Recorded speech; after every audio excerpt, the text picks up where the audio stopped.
إن الحمد لله نحمده ونستعينه ونستغفره ونؤمن به ونتوكل عليه ونعوذ بالله من شرور أنفسنا ومن سيئات أعمالنا من يهده الله فلا مضل له ومن يضلل فلا هادي له وأشهد أن لا إله إلا الله وحده لا شريك له وأشهد أن محمدًا عبده ورسوله أما بعد فأعوذ بالله من الشيطان الرجيم بسم الله الرحمن الرحيم يا أيها الذين آمنوا إنما الخمر والميسر والأنصاب والأزلام رجس من عمل الشيطان فاجتنبوه لعلكم تفلحون عن ابن عباس رضي الله تعالى عنه عن النبي صلى الله عليه وسلم قال إن الله حرم الخمر والميسر والكوبا رواه البيهقي في شعب الإيمان وصححه الشيخ الألباني رحمهم الله الحمد لله সমস্ত প্রশংসা যাবতীয় গুণগান মহান আল্লাহ সুবহানাহু ওয়া তাআলার জন্য, যিনি মানব জাতির সুশৃঙ্খল পরিবেশ জীবন বজায় রাখতে বেশ কিছু বিষয় এবং বস্তুকে নিষিদ্ধ ঘোষণা করেছেন এবং যেগুলো কল্যাণকর উপকারী সেগুলোকে আল্লাহ রাব্বুল আলামিন বৈধ করেছেন। সে রাব্বুল আলামিনের কৃতজ্ঞতা এবং শুকরিয়া জানাচ্ছি আলহামদুলিল্লাহ। সালাত এবং সালাম শান্তির ধারা বর্ষিত হোক আমাদের প্রিয় নবী, বিশ্ব নবী, সর্বশেষ ও সর্বশ্রেষ্ঠ নবী নবী মুহাম্মদুর রাসূলুল্লাহ সাল্লাল্লাহু আলাইহি ওয়াসাল্লামের প্রতি। সমবেত সম্মানিত মুসলিম বৃন্দু, আজকের এই পবিত্র খুতবায় আমি আপনাদের সামনে যে বিষয় নিয়ে আলোচনা করার ইচ্ছা পোষণ করি সেটি হচ্ছে ধূমায়িত পাপ সমূহ। অর্থাৎ আমরা যারা কিছুটা সংরক্ষণশীল, যারা পাপ থেকে দূরে থাকার চেষ্টা করি, তারাও যেন মনের অজান্তেই পাপে জড়িয়ে পড়ি এরকম আয়োজন শয়তানের পক্ষ থেকে পৃথিবীতে বিদ্যমান। কিছু মানুষ আছেন যারা পাপকে কোনো তোয়াক্কাই করছেন না, তাদের কাছে সুস্পষ্ট আর অস্পষ্ট কিছু নাই। তারা তাদের মনের তুষ্টির জন্য, নিজেদের কুপ্রবৃত্তি চরিতার্থ করার জন্য তারা তাদের ওই সকল সুস্পষ্ট পাপেও নিমজ্জিত আছে। পক্ষান্তরে আমরা বা যারা একটু সংরক্ষণশীল, পাপকে একটু এড়িয়ে চলার চেষ্টা করি, বাঁচার চেষ্টা করি, তাদের সামনে এমন ধোঁয়াশা করে, কুয়াশায় আবরণ মেখে এমনভাবে উপস্থাপিত হচ্ছে যে বোঝাই মুশকিল হয়ে গেল যেটা কি বৈধ না অবৈধ। আপনি আমি কিংকর্তব্য বিমূঢ়ের মতো হয়ে যাচ্ছে। এগুলো হচ্ছে শয়তানের কৌশল। আল্লাহ রাব্বুল আলামিন পবিত্র কোরআনে বলছেন ফাযায়্যানা লাহুমুশ শাইতানু আমালাহুম। শয়তান তাদের কর্মগুলোকে তাদের কাছে মোহিত করেছে, চিত্তাকর্ষ সৌন্দর্য মণ্ডিত করে উপস্থাপন করেছে। আর কিছু পাপকে শয়তান ওই যে অস্পষ্ট করে দিয়েছে, এলোমেলো করে দিয়েছে। এইরকমই কয়েকটি পাপ আজকের পঠিত আয়াতের ভিতরে আল্লাহ রাব্বুল আলামিন উল্লেখ করেছেন। মোটামুটি এখানে সর্বমোট বলা যায় 4টি পাপের কথা একটি আয়াতের মাঝে আল্লাহ রাব্বুল আলামিন অন্তর্ভুক্ত করেছেন। তার প্রথম নাম্বার হচ্ছে আল্লাহ রাব্বুল আলামিন বলছেন, ইয়া আইয়ুহাল্লাযীনা আমানু, হে বিশ্বাসীগণ, ইন্নামাল খামরু ওয়াল মাইসিরু ওয়াল আনসাবু ওয়াল আজলাম। 4টি। ইন্নামাল খামরু, নিশ্চয় মদ, নেশা জাতীয় পণ্য দ্রব্য, ওয়াল মাইসিরু এবং জুয়া, ওয়াল আনসাব মূর্তি পূজা, ওয়াল আজলাম লটারি। এরপর আল্লাহ রাব্বুল আলামিন বলছেন নিঃসন্দেহে 4টি অপরাধ পাপ এই বিষয় রিজসুন অপবিত্র। এই সবগুলোকে আল্লাহ রাব্বুল আলামিন অপবিত্র বলে ঘোষণা করলেন। এরপর বলছেন রিজসুন মিন আমালিশ শাইতান, রিজসুন মিন আমালিশ শাইতান, এটা হচ্ছে শয়তানের কর্মসমূহের একটি। এই 4টি হচ্ছে শয়তানের কর্মসমূহের মধ্যে অন্তর্ভুক্ত। আল্লাহ রাব্বুল আলামিন বলছেন এগুলো থেকে তোমরা বিরত থাকো, ফাজতানিবু, এগুলো তোমরা ত্যাগ করো, বর্জন করো, লাআল্লাকুম তুফলিহুন, তাহলে তোমরা অবশ্যই সফল হতে পারবে। এরপরে আয়াতে আল্লাহ রাব্বুল আলামিন এগুলোর আরো কুফল উল্লেখ করেছেন। সাধারণত আল্লাহ রাব্বুল আলামিন পাপকে শুধু নিষেধই করেন, এর কুফলটা উল্লেখ খুব কম করেন, কিন্তু আল্লাহ রাব্বুল আলামিন এখানে এগুলো উল্লেখ করে দিয়েছেন। ইন্নামা ইউরিদুশ শাইতানু আইয়ুকিআ বাইনাকুমুল আদাওয়াতা ওয়াল বাগদাআ ফিল খামরি ওয়াল মাইসির। শয়তানের টার্গেট হচ্ছে তোমাদের মাঝে শত্রুতা, হিংসা, বিদ্বেষ ছড়িয়ে দেওয়া মদ আর জুয়ার মাধ্যমে। তাহলে মদের মাধ্যমে সমাজের ভিতরে হিংসা বিদ্বেষ ছড়িয়ে পড়ে, আর জুয়ার ব্যাপকতার মাধ্যমে সমাজের ভিতরে হিংসা বিদ্বেষ ছড়িয়ে পড়ে। এরপর বলছেন ওয়ায়াসুদ্দাকুম আন যিকরিল্লাহ ওয়া আনিস সালাহ, এবং এই সকল অপকর্ম তোমাদেরকে আল্লাহর স্মরণ হতে উদাসীন করে দেয়। খেলছে তো খেলছেই, খেয়ে তো বিভোর হয়ে পড়ে আছে, কখন জোহর গেল, কখনো ফজর গেল, কখনো আসর গেল, কোনো খেয়াল নাই তার। খেলছে তো খেলছেই, নেশা উঠে গিয়েছে, খেলা 10,000 চলে গিয়েছে, আরো যাচ্ছে, মানে মাথাও ঠিক নাই, মনও ঠিক নাই, শরীরের রক্ত সব উল্টাপাল্টা চলা শুরু করে দিয়েছে। তাই আল্লাহ বলছেন যে ওয়ায়াসুদ্দাকুম আন যিকরিল্লাহি ওয়া আনিস সালাহ, এই জাতীয় খেলা, এই জাতীয় কর্মগুলো, নেশাগুলো তোমাদেরকে আল্লাহর স্মরণ হতে, আল্লাহর সাথে সম্পর্কে তোমাদের ভাটা ধরিয়ে দেয়, সৃষ্টি করে, এবং বিশেষ করে সালাত হতে তোমাদেরকে উদাসীন করে, সালাত হতে তোমাদেরকে প্রতিহত করে। সম্মানিত ভাইরা, প্রথম যে পাপের কথাটি আল্লাহ রাব্বুল আলামিন এখানে বলেছেন সেটা হলো মদ। এই মদ এর সংজ্ঞাটা কি? আমরা সাধারণত মদ মানে বুঝি তরল জাতীয় বোতল, যেগুলো বোতলে যেগুলো বোতল জাত যেগুলো, সেগুলোকে আমরা মদ মনে করছি। কিন্তু আসলে মদ কি শুধু বোতলে যেটা লিকুইড আকারে তরল আকারে থাকে সেটাই কি মদ বলা হয়? না, শরীয়ত এটাকে ভিন্নভাবে সংজ্ঞায়িত করেছে। ওমর ইবনে খাত্তাব, যদি এটা কোরআনের যে শব্দটা এই বস্তুটাকে বোঝানোর জন্য কোরআন যে শব্দটা ব্যবহার করেছে সেটার নাম হচ্ছে আল খামর।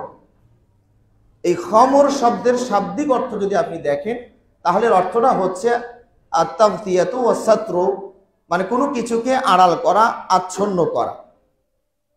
এই জন্য মেয়েরা যে ওড়নাটা ব্যবহার করে মাথার উপরে, ওটার নাম এই মূল ধাতু থেকেই নেওয়া হয়েছে খেমাও। খেমাও তার মানে মাথা ঢাকার বস্তু, কাপড়, ওটাকে খেমার বলা হয়েছে। তাহলে খামর কাকে বলা হচ্ছে? ওমর ইবনে খাত্তাব রাদিয়াল্লাহু তাআলা আনহু বলছেন আল খামরু মা খামারাল আকলা, মদ হচ্ছে যেটা নেশাকে আচ্ছন্ন করে, আড়াল করে দেয়, সুস্থ বিবেক বুদ্ধিকে বিলোপ করে, ধ্বংস করে, ক্ষতি করে। স্বাভাবিক নাই, সে মাকেই স্ত্রী মনে করছে, আবার স্ত্রীকেও মা বলে সম্বোধন করছে। ছেলে মেয়ে কোনো তার কাছে পার্থক্য থাকে না। এই হচ্ছে মদ, যেটা আপনার ব্রেনকে আউলিয়ে দিবে। হয়তোবা কখনো পুরোই অজ্ঞান করে ফেলবে, অথবা পুরোই ব্রেনটাকে এলোমেলো করে দিবে, যেটা অথবা এমন নেশা যেটা না হলে আপনি কোনো কিছুকে তোয়াক্কা করছেন না। কাউকে মারতেও আপনার দ্বিধা নাই, খুন করতেও দ্বিধা নাই, এটা আপনার লাগবেই লাগবে, যে করেই হোক, জীবন দিয়ে হলে ওটাকে নিতেই হবে, আনতেই হবে, খেতেই হবে, ব্যবহার করতেই হবে। এই যে মাতাল, উন্মাদনা, এগুলো কি বলা হয়? আপনার মদ। আর এই মদগুলো বেশিরভাগই বৃক্ষ, তরুলতা, গাছ গাছালি এগুলো থেকেই তৈরি হয়। আল্লাহ নবী সাল্লাল্লাহু আলাইহি সাল্লামকে যখন কোনো বৃক্ষের ফল খাওয়ার অনুমতি সাহাবারা চাইতেন, যে ইয়া রাসূলুল্লাহ, এই গাছের ফল কি খাওয়া যায়, এই গাছের পাতাটা কি খাওয়া যায়, আল্লাহ নবী সাল্লাল্লাহু আলাইহি সাল্লাম বলতেন, এটা কি কোনো মাদকতা সৃষ্টি করে, কোনো নেশা তৈরি করে? তো নবী সাহাবারা যেন বলতেন, না ইয়া রাসূলুল্লাহ, আমরা তো দীর্ঘদিন ধরে এটা ব্যবহার করছি, এরকম কিছু আমরা পাইনি। আল্লাহ নবী সাল্লাল্লাহু আলাইহি সাল্লাম তখন বলতেন, তাহলেই খাও। তাহলে এই বৃক্ষ, তরুলতা, শাক সবজি, গাছ গাছালি এগুলো খাওয়ার নীতিমালা হচ্ছে অনেকগুলো নীতিমালার মধ্যে এটাও একটি, যেতে যেন কোনো মাদকতা সৃষ্টি না হয়, নেশা যেন না আসে। আল্লাহ নবী সাল্লাল্লাহু আলাইহি ওয়াসাল্লাম বলছেন, কুল্লু মুসকিরিন খামরুন ওয়া কুল্লু খামরিন হারাম। যা নেশা তৈরি করে তাই হলো মদ, যা নেশা তৈরি করেছে তাই হলো মদ, আর মদ এটা হচ্ছে হারাম, নিষিদ্ধ। সম্মানিত ভাইরা, আপনারা হয়তো জানেন, ইসলামের প্রথম যুগে মদের ব্যাপারে কিছুটা শিথিলতা প্রদর্শন করা হয়েছিল। কারণ সেটা ছিল মদকাসক্ত জাতি, তাদের সামনে মদ, নারী, যুদ্ধ বিগ্রহ এগুলো নিত্যদিনের বিষয় ছিল। এই মদে আসক্ত জাতিকে ওখান থেকে বের করতে হলে ইসলাম সুনিপুণ ব্যবস্থাপনা গ্রহণ করে।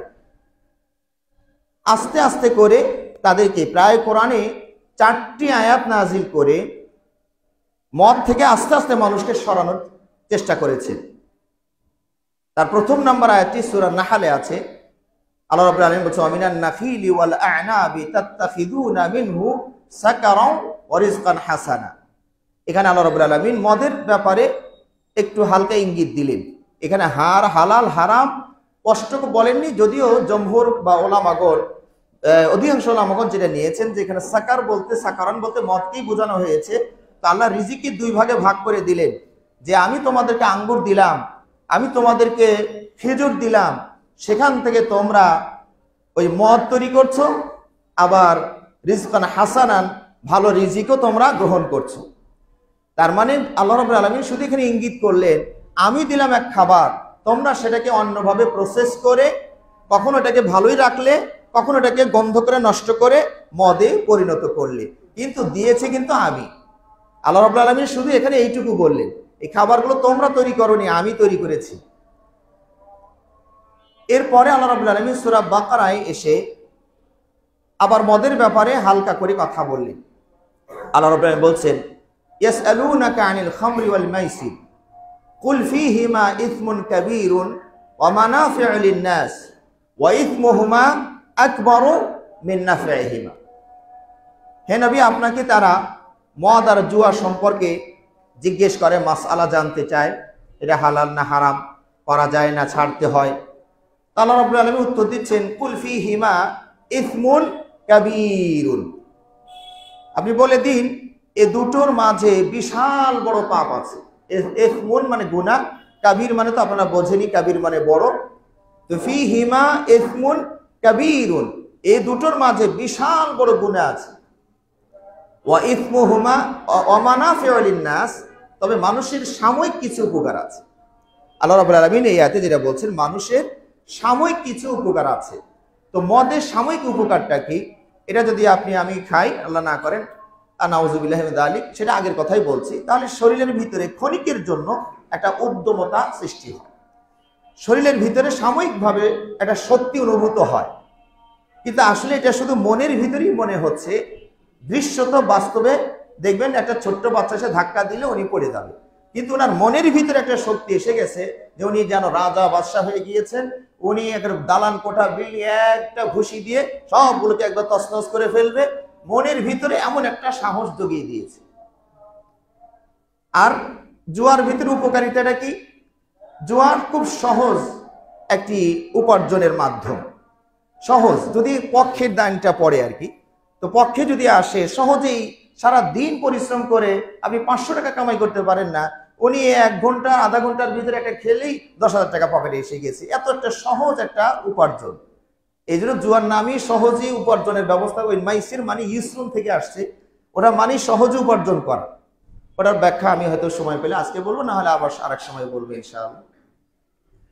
তাহলে এখানে এই আয়াতের ভিতরে আল্লাহ রাব্বুল আলামিন বলছেন যে হে নবী, আপনাকে তারা মদ আর জুয়া সম্পর্কে জিজ্ঞেস করে, আপনি বলুন এই দুটোতে বিশাল বড় পাপ আছে, তবে সাময়িকভাবে মানুষের জন্য কিছু কল্যাণ আছে।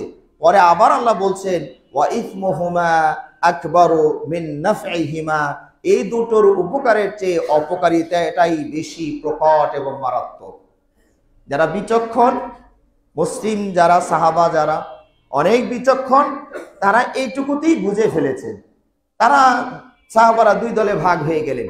এক দল বলছেন যাতে অকল্যাণটাই মারাত্মক, পাপটাই বড়, ও খাবো না, ওর ধারে কাছে যাবো না। একদল সাহাবা ছেড়ে দিল।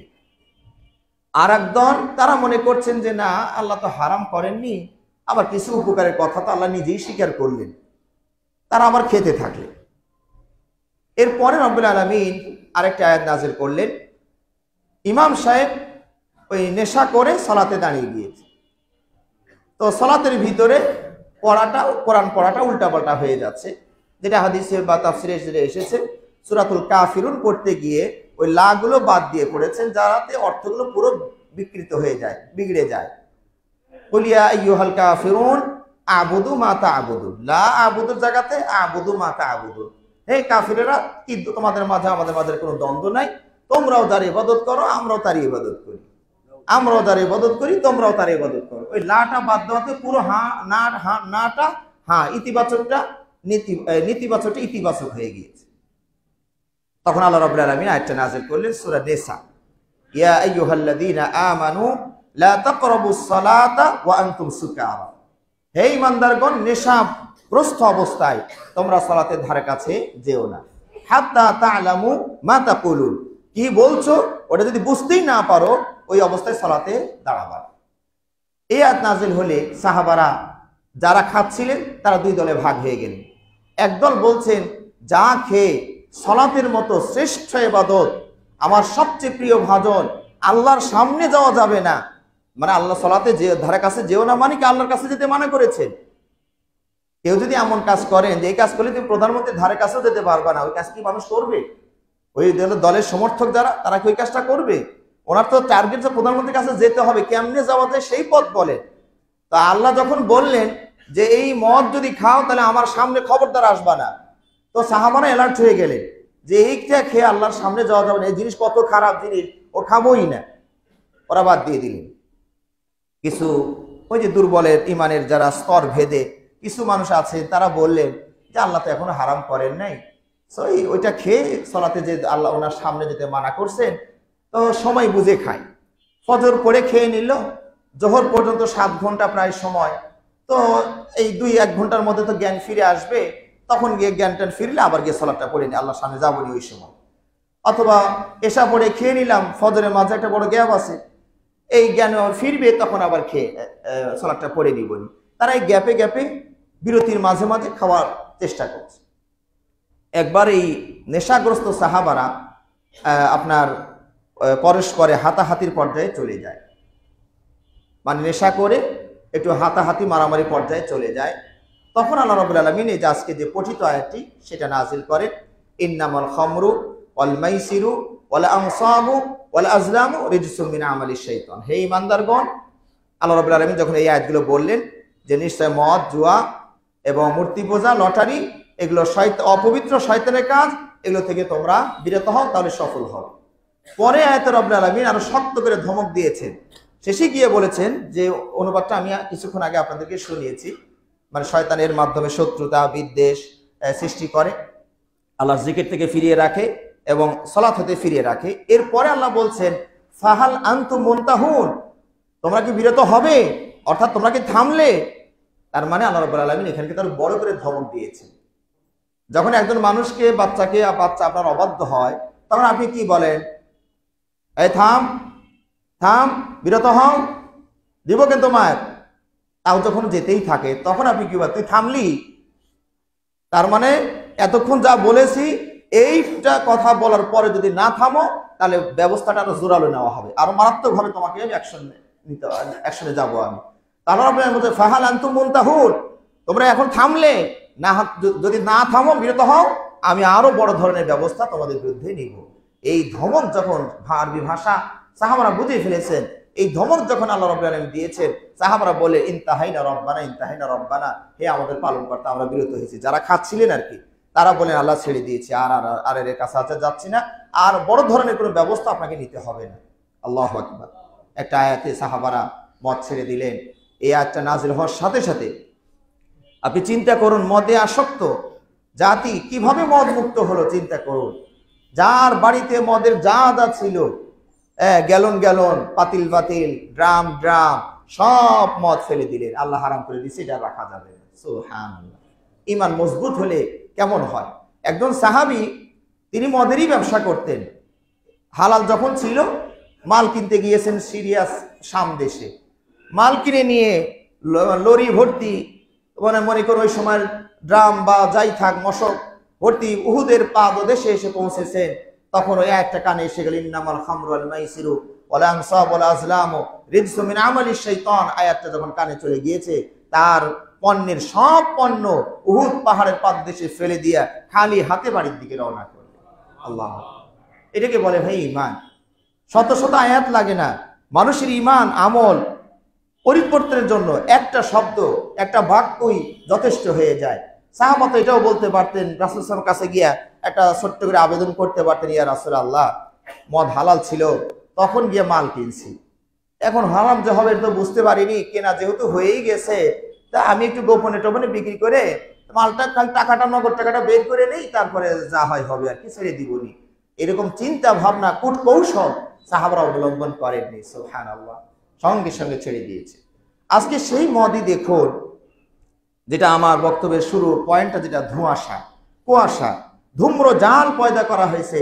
এখন কোনটা যে মদ, কোনটা যে মদ নয়, এমন ভাবে রূপান্তরিত করা হয়েছে যে এখন যারা একটু রক্ষণশীল, তারাও এখন বিব্রতর মধ্যে আছে, এটা খাওয়া যায় কি যায় না, এটা সমস্যা কি সমস্যা না, তারা এখন বিভ্রান্তির মাঝে আছে। সম্মানিত ভাইরা, মদের যে সূত্রটা আছে, আপনি আপনার মনকে সেটা প্রশ্ন করবেন যে এটা খাওয়া ঠিক হবে কি না। কারণ গুনাহের একটা সংজ্ঞা আল্লাহ নবী সাল্লাল্লাহু আলাইহি ওয়াসাল্লাম এইভাবে দিয়েছেন, আল ইসমু মা হাকা ফি সাদরিকা ওয়া কারিহতা আন ইয়াত্তালিআ আলাইহিন নাস। গুনাহ কোনটা গুনাহ, কোনটা গুনাহ নয়, পাপ নয়, এটার একটা সহজ সংজ্ঞা নবী সাল্লাল্লাহু আলাইহি ওয়াসাল্লাম দিয়েছেন। যে কাজটা করতে গেলে তোমার হৃদয়ে একটা বাধা সৃষ্টি করে, খটকা পয়দা হয়, এটা কি করব কি করব না, এটা খাবো কি খাবো না, বলবো কি বলবো না, ঠিক হবে কি হবে না, ইতস্ত বোধ শুরুতে একটা পয়দা হবে। যদি ঈমানের লেশ মাত্র আপনার ভিতরে থাকে, তাহলে এটা অবশ্যই আপনার হৃদয়ের ভিতরে জেগে উঠবে। আর একটা কি, ওয়াকারিহিতা আইয়াত্তালিআ আলাইহিন নাস, আর ওই কাজটা গোপনে করতে আপনার মানে মন চাবে, মানুষ জেনে ফেলুক, এটা আপনার পছন্দ হবে না।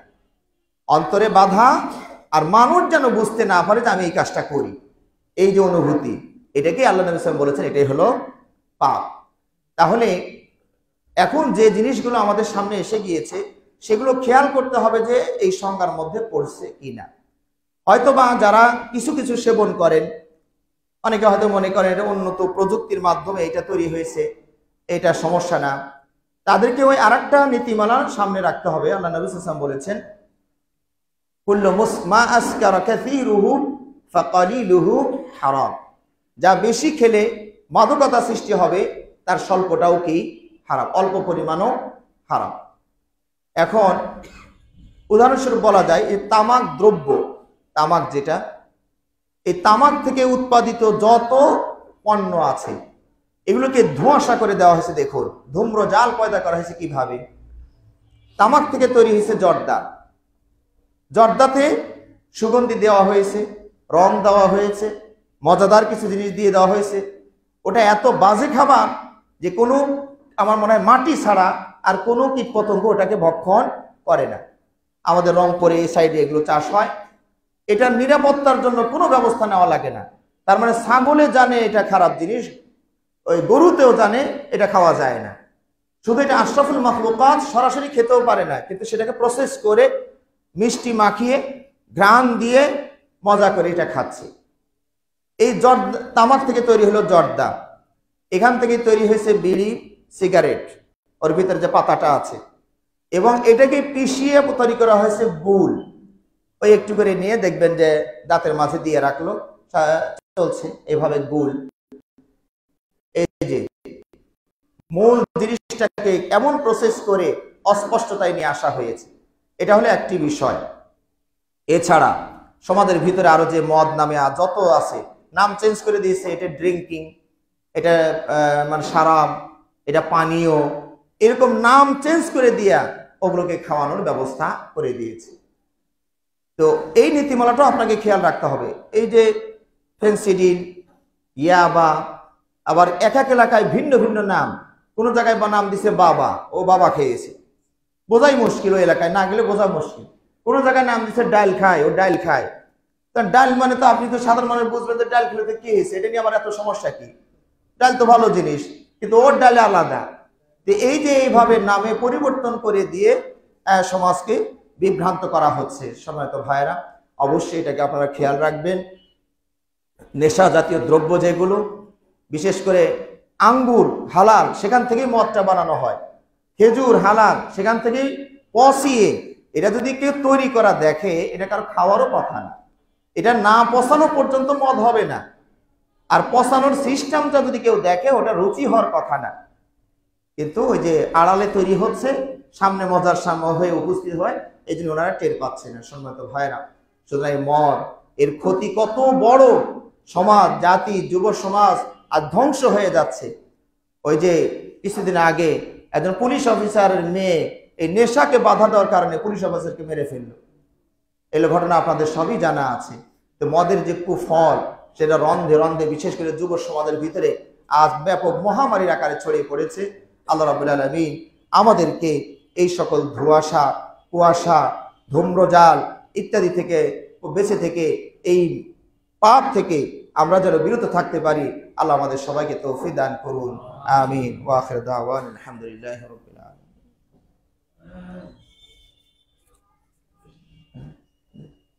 জি,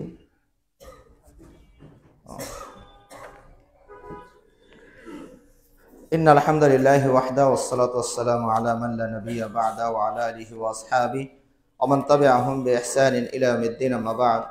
সম্মানিত দ্বীনী ভাই সকল, আজকের আলোচ্য আয়াতের দ্বিতীয় যে পাপটির কথা আল্লাহ উল্লেখ করেছেন, সেটা হচ্ছে জুয়া। জুয়ার আরবি নাম হচ্ছে মাইসির, যেটা বললাম সহজলভ্য, সহজে যেটাও আয় করা যায়, এটার ব্যাখ্যা আমরা দিয়েছি। এটার আরেকটা ব্যাখ্যা হচ্ছে কেমার, এর আরেকটি নাম হচ্ছে আরবিতে কেমার, কমারুন থেকে নেওয়া হয়েছে। কমার মানে হলো চাঁদ। তো জুয়াকে কমার শব্দ থেকে নাম নেওয়া হলো কেন? জুয়াতে চাঁদ যেমন একবার ছোট হয় আবার বড় হয়, জুয়াতে মানুষ একবার ছোট হয় আবার বড় হয়। অর্থাৎ যখন নিজের পক্ষে আসে তখন সে বড় হয়, চাঁদের মতো বড় হচ্ছে, বিশাল কিছু, পূর্ণিমার চাঁদ হয়ে গেল। আবার যখন যাওয়া শুরু করে তখন দেখবেন ওর সব কিছু ধ্বংস। আমি আজকের এই আলোচনায় আসার আগে কিছু তথ্য খোঁজারও চেষ্টা করেছি, কিছু দৃশ্য দেখার চেষ্টা করেছি ভাইরা। করুণ দৃশ্য। এই জুয়াতে এক আল্লাহর বান্দা বলছেন, যেটা শুরু হয় মজা দিয়ে, খেলা দিয়ে শুরু হয়। প্রথমটা খুবই মজাদার, খুব বেশি খরচও হয় না, ওই 50 পয়সা দিয়ে শুরু হয়। এরপরে 1 টাকা লাগে, 2 টাকা লাগে, 10 টাকা লাগে, 5 টাকা লাগে। এই করতে করতে করতে করতে আল্লাহর কোনো কোনো বান্দা বলছেন, আমি 2-2.5 কোটি টাকার মালিক ছিলাম, এখন আমার কিচ্ছু নাই, আমি সব শেষ করে দিয়েছি। আমার কত বিঘা জমি ছিল, সব আমি শেষ করে দিয়েছি। এক কৃষক মানুষ বলছে যে আমি দিনভর পরিশ্রম করে 500 টাকা 700 টাকা উপার্জন করি, আমার এক ভাই এসে আমাকে বলল যে চলো খেয়ে একটা হোটেলে খেয়ে আসি, 4000 টাকা কামাই হয়েছে, তো চলো গিয়ে খেয়ে আসি। তখন উনি আশ্চর্য বলছেন, আমি সারাদিন পরিশ্রম করে 500-700 টাকা পাই, আর তুমি এর মধ্যে 4,000 টাকা কেমনে কামাই করলা, ভাই লাইন ঘাট আছে, প্রসেস আছে। তো মজা করে খেয়ে আসছে, খেয়ে ওই যে রাস্তাঘাট দেখিয়ে দিয়েছে, জুয়ার রাস্তাঘাট দেখিয়ে দিয়েছে। তিনি ওই যে শুরু করলেন। এখন সেই লোক বলছে আমার কত বিঘা জমি ছিল আমি সব হারিয়েছি। এটা একটা রাগ আর নেশা তো আছেই, রাগ তৈরি হয় যখন আপনি 10,000 টাকা নিয়ে বসেন, সব চলে গেল, তখন আরো রাগ হয় যে আরেকবার ধরলে হয়তো বা ফিরে আসবে, আবার একটু খেলি, আবার একটু খেলি, আবার একটু খেলি, পুরো শেষ না হওয়া পর্যন্ত। কারণ আপনাদের যাচ্ছে এই যে পীড়াটা, এটা ফিরানোর যে কৌশলটা, খেলা ছাড়া ফিরানোর কোনো কৌশল নাই। এখন ফিরে গিয়ে না পারার কারণে অনেকে আত্মহত্যা করে ফেলছে, অনেকে পাগল হয়ে গিয়েছে, অনেকে এলাকা ছেড়ে চলে গিয়েছে, অনেকেই প্রতিপক্ষকে অ্যাটাক করে বসেছে। তোর জন্যই আমার এই সমস্যাটা, ঢাকার তো পাশে থাকে, দিয়ে দিল ভিতরে একটা ঢুকিয়ে। তাহলে এই যে জুয়ার মাধ্যমে এইভাবে জাতিকে নষ্ট করা হচ্ছে। সম্মানিত ভাইয়েরা, আমাদের সমাজে জুয়ার, ওই যে আমি বক্তব্য যেটা বললাম, ধোঁয়াশা, কুয়াশা, ধূম্রজাল, দেখুন জুয়াতে এত ব্যবস্থাপনা নেওয়া হয়েছে।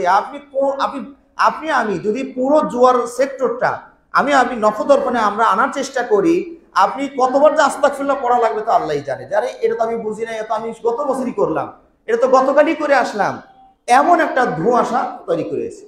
তবে নীতিমালাটা যদি আপনি শিখে ফেলেন, আশা করি অত উদাহরণে যাওয়া লাগবে না, ওই নীতিমালার আলোকে চলবেন।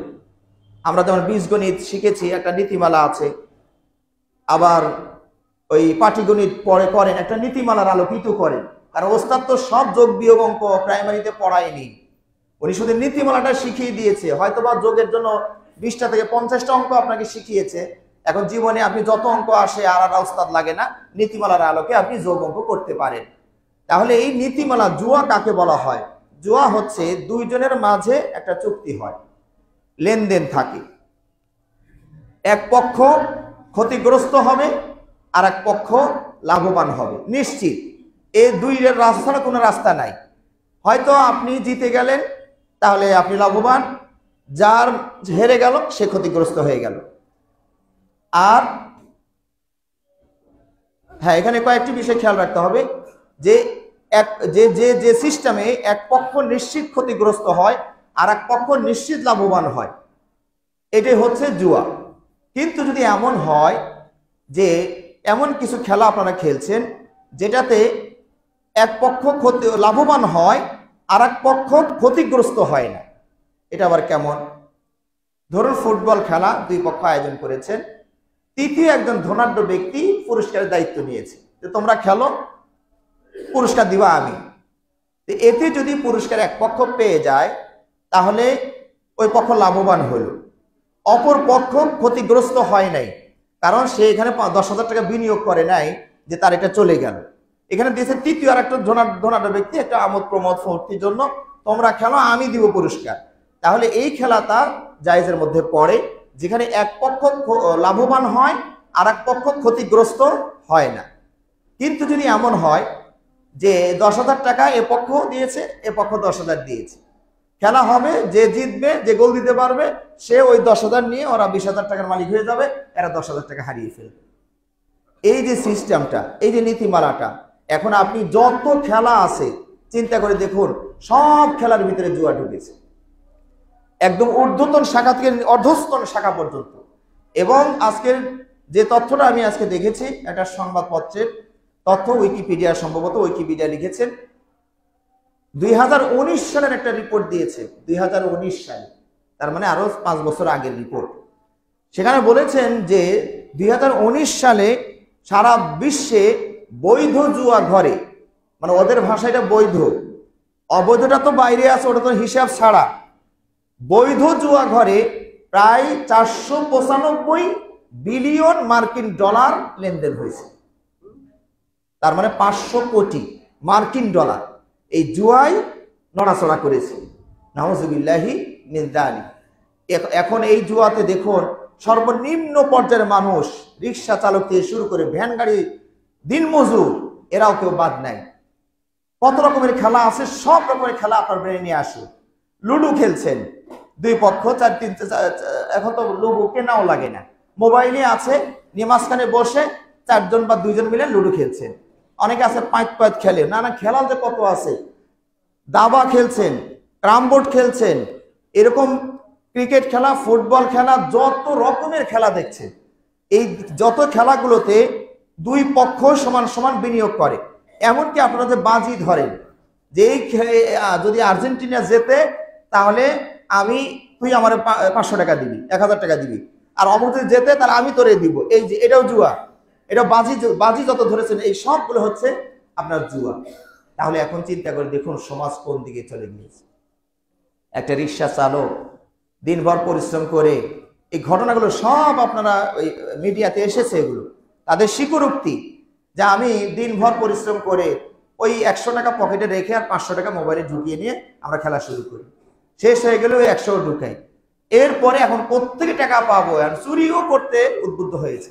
এমনও ঘটনা ঘটে গেল কয়েকদিন আগে, চুরি করতে গিয়ে একজন মালিক দেখে ফেলেছে, ওটা খুন করে ফেলেছে।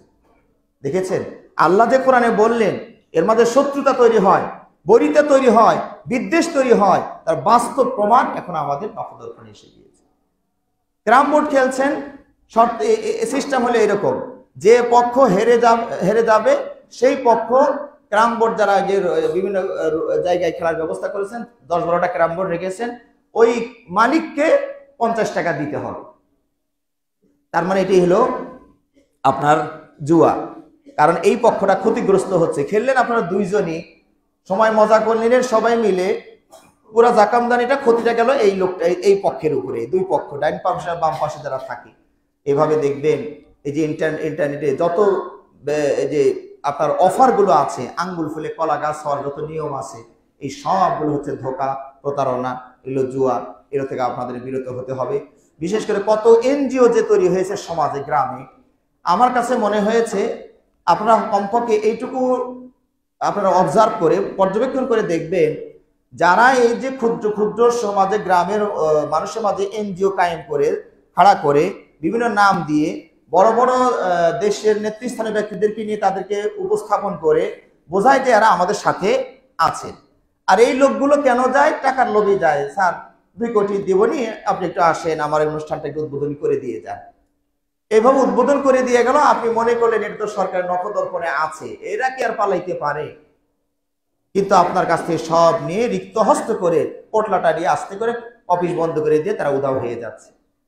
একটা মানুষকে একটা বিবেক খাটানো উচিত যে 10,000 টাকা দিয়ে আপনি 4,000 টাকা লাভ পান কোন ব্যবসা করে, 2,000 টাকা লাভ পান কোন ব্যবসা করে। এই আঙ্গুল ফুলে কলা গাছ হওয়ার যত ব্যবস্থাপনা আছে, যে মাল্টি লেভেল ব্যবসা যেটা বলছেন, সব জুয়া, সব জুয়া। আপনার মোবাইলে গেম খেলছেন, এগুলো সব জুয়া। আপনি ওই ব্যবসা করেন যেটার পণ্য আপনার চোখের সামনে আসা যাওয়া করে, কিন্তু মোবাইল এখানে দেখাচ্ছে যে আপনি 2 লাখ টাকার মালিক হয়েছেন। কয়েকদিন আগে যে গতকালই মনে হয় আমাকে এক ভাই বললেন যে মোবাইলের ফর্ম পূরণ নামে নাকি একটা কি আসছে, ফর্ম পূরণ। কিরকম? একজন প্রত্যেকজনের ফর্ম পূরণ করলে 600 টাকা দিতে হবে, 600 টাকা করে দিবেন। আমার দাওয়াতে আপনারা 3 জন আসলে 1800 টাকা দিবেন, আমি পাবো 150-150, তাহলে প্রত্যেকজনের কাছ থেকে 150 পেলে আমি পাই কত? 450 টাকা আমি পাই। আর বাকিগুলো কোথায় যাচ্ছে আল্লাহ মাহবুব জানে। তো এটার কোনো নাকি পণ্য নাই। ডেস্টিনি বা অন্যরা তো একটা পণ্য সামনে দেখাচ্ছিল, আর পণ্য রেখেছিল হচ্ছে ওই যে খাগড়াছড়িতে বৃক্ষ। আপনি ওখানে কেমনে যাবেন, কেমনে দেখবেন? আর যদি কেউ কদাচিৎ যায়ও, তো নেম প্লেটে খালি আপনার নাম, যেদিন আপনি যাবেন ডেট তারিখ দিয়ে যাওয়া লাগে, ওই নেম প্লেট সব আপনার নামে ঝুলতেছে। আর এই সর্বনাশ তো বিশাল বড় লোক। আবার আপনি চলে আসলেন, আমি যাব, আমার নাম আবার ঝুলতেছে, ওই গাছ একটাই, খালি নেম প্লেট চেঞ্জ হয়। এই যে ধোঁকা, প্রতারণা, আমি এই জন্য মনে করি আমার ভাইদেরকে আমরা বলবো, অতি লোভ ভালো নয় ভাইরা, অতি লোভ ভালো নয়। কষ্ট করেন, কিন্তু হাতের মাথায় যে ব্যবসা আছে সেগুলো করার চেষ্টা করেন। এই যে ফর্মগুলো, মানে যে কথাটা বলছিলাম, এনজিও যারা চালায় তারা হচ্ছে, আমার কাছে যেটা মনে হয়েছে, এরা মেধাবী গরিব লোক। এই বড় লোকদের এই পচা ব্যবসা করার কোনো সময়ই নেই। ধরুন আমান গ্রুপ, তারপরে আরো যে বড় বড় গ্রুপগুলো আছে, নাম একটা না হয় বললাম, এদেরকে এই চিন্তা করার সময় আছে গরিবের টাকাটা কোথা থেকে কেমনে নিব। বিশাল এদের প্রজেক্ট, তারা উৎপাদন করছে, বিক্রি করছে। এই যতই এনজিও সমাজে গ্রামে ভুঁইফুড়ের মতো গজে উঠেছে, এর বসগুলো হচ্ছে গরিব কিন্তু ধূর্ত, মেধাবী। সে এমন ভাবে জাল ফেলে, এই 100 টাকা করে দেন, তাহলে এত টাকা লাভ হবে, আস্তে আস্তে এইভাবে হবে। একসময় দেখবেন যে অফিস সহ সব গায়েব হয়ে গিয়েছে। কোটি কোটি টাকা তারা এইভাবে পাচার করে দিচ্ছে। সম্মানিত ভাইরা। তো এইভাবে আমরা বলছিলাম যত জুয়া আছে সব জুয়াকে না বলতে হবে, এটা আল্লাহ কোরআনে হারাম করে দিয়েছেন। এটার কুফল সমাজ আজ রন্ধে রন্ধে অনুভব করছে। ছেলেদেরকে মোবাইল থেকে সাবধান করুন। আগে না হয় জুয়া ঘর ছিল সেখানে যেত, এখন ওখানে যাওয়া লাগে না, প্রত্যেকের ঘরে ঘরে প্রত্যেকের হাতের মুঠে মুঠে এসে গিয়েছে। মোবাইলে ব্যবসার নামে এইভাবে জুয়া চলছে, আস্তে আস্তে সব রিক্ত হস্ত হয়ে যাচ্ছে সম্মানিত ভাইরা। এবং শেষে রাস্তা না পেয়ে আত্মহত্যা, আর না হয় বাবাকে হত্যা, নয় মাকে হত্যা, যেটা বাধা ওটাকে দূর করারও চেষ্টা করছে। আল্লাহ রাব্বুল আলামিন আমাদেরকে বোঝার তৌফিক দান করুন, আমিন। আল্লাহুম্মা সাল্লি আলা মুহাম্মাদিন ওয়া আলা আলি মুহাম্মাদিন কামা সাল্লাইতা আলা ইব্রাহিম ওয়া আলা আলি ইব্রাহিম ইন্নাকা হামিদুম মাজিদ। আল্লাহুম্মা বারিক আলা মুহাম্মাদিন ওয়া আলা আলি মুহাম্মাদ কামা বারাকতা আলা ইব্রাহিম ওয়া আলা আলি ইব্রাহিম ইন্নাকা হামিদুম মাজিদ। সম্মানিত ভাইরা, আর দু একটা উদাহরণ না দিয়েও পারছি না। এই যে রাস্তাঘাটগুলোতে দেখবেন আমাদের বিহারি ভাইদের বাচ্চা কাচ্চারা দেখবেন, আমি বুঝতাম না আগে থেকে মুরগির বাচ্চা নিয়ে বসে আছে। ওটা কি সিস্টেম? ওখানে অনেকগুলো খাপ আছে, আপনি 10 টাকা দিয়ে একটা খাপ নেবেন, ওর ভিতরে যদি মুরগির বাচ্চা ওটা থাকে তাহলে একটা মুরগির বাচ্চা দিয়ে দিবে, আর যদি কোনোটা আছে না তাহলে আপনি পাবেন না। এই যে জুয়া দেখেন রাস্তাঘাটে এখানে বসে রয়েছে, পেপসি বোতল নিয়ে বসে আছে, পেপসি বোতল, হ্যাঁ এইরকম একটা আড়াই কেজি আড়াইটা বোতল 5 টাকা দিয়েই পাওয়া যাচ্ছে। কত বড় সুন্দর ব্যবসা! মনে হয় যে মনে হয় টাকশালের মালিক। এই লোকগুলো তো বিবেক খাটানো দরকার যে এই 40 টাকা দামের 200 টাকা 150 টাকার পেপসিটা এই মতো ফকিরের পোলা ও আবার 5 টাকা দিয়ে দেয় কেমনে? এইটুক বিবেক কি আমাদের কারো কারো বিবেকে হইলো না? ও যদি এটা পারে তো 5 টাকা নিবে কেন? তো এমনি দিয়ে চলে যাবে ও যদি এতই ক্ষমতা থাকে। এই যে পেপসি বোতল নিয়ে বসে আছে, আপনি 5 টাকা দিয়ে একটা কাগজ উঠাইতেছেন, ও একটু ঘুরাইতেছে, ও তো জানে যে ওই 5টার মধ্যে হয়তো 100টার মধ্যে 5টাও আপনি পেপসি লেখা আছে কিনা আল্লাহ মাবুদ জানে। ওই তাসগুলো ঘুরাই না, আপনি একটু উঠালেন, না কপাল খারাপ হলো না, এটা আরেকবার ধরি দেখি হয় নাকি, আরেকবার ধরি দেখি হয় নাকি। পেপসির দাম 50 টাকা, আপনার 500 টাকার মধ্যে চলে গিয়েছে। তখন তো মাথায় হাত, তো সরাসরি দোকান থেকে কিনে খেতেন, তাও তো 450 টাকা সেল হইতো। এত লোভ করতে গেছেন কেন? এইরকম ভাবে মোড়ে মোড়ে মোড়ে মোড়ে অনেকগুলো বিষয় আছে। তো একটু বেশি সময় হয়ে গেছে, সেটা আমি বলছি। ঘড়িটার পিছন দিকে সামনে একটু নষ্ট দেখছি, যার কারণে আমার একটু সমস্যা হয়েছে। এরকম মোড়ে মোড়ে অসংখ্য কিছু আছে, হ্যাঁ আপনারা সেগুলো থেকে সাবধান থাকবেন। আল্লাহ আমাদেরকে তৌফিক দান করুন, আমিন। আল্লাহুম্মা সাল্লি আলা মুহাম্মাদ ওয়া আলা আলি মুহাম্মাদ কামা সাল্লাইতা আলা ইব্রাহিম ওয়া আলা আলি ইব্রাহিম ইন্নাকা হামিদুম মাজিদ। আল্লাহুম্মা বারিক আলা মুহাম্মাদ ওয়া আলা আলি মুহাম্মাদ কামা বারাকতা আলা ইব্রাহিম ওয়া আলা আলি ইব্রাহিম ইন্নাকা হামিদুম মাজিদ।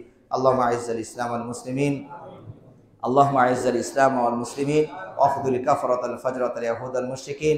আল্লাহুম্মা দাম্মির দিয়ারহুম ওয়া শাত্তির শামলাহুম ওয়া মাযজিদ জামাআহুম। আল্লাহুম্মা আনসুরনা ফাইন্নাকা খায়রুন নাসিরিন।